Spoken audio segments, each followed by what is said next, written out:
Hi guys, welcome back sa ating panonood. Ang gagawin po natin ngayon ay mag water change tayo ng aquarium. Kung makikita nyo, napakadumi na po rin ng ating aquarium. At ang una natin gagawin ay, ang akin ay hose po ang ginagamit ko sa pag-water change.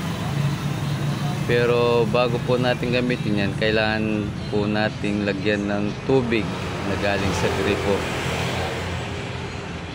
Ayan, kung makikita niya po ay nilalagyan ko na ng tubig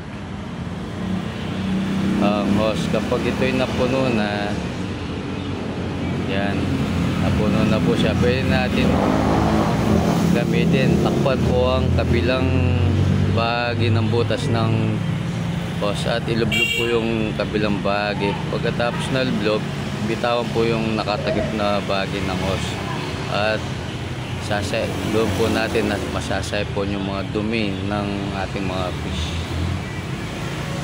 Ganyan po. At pagkatapos nyo pong nalinisan, pwede na natin i-refill ulit ng panibagong tubig na old stock. Yan po yung mga nakuha kong dumi na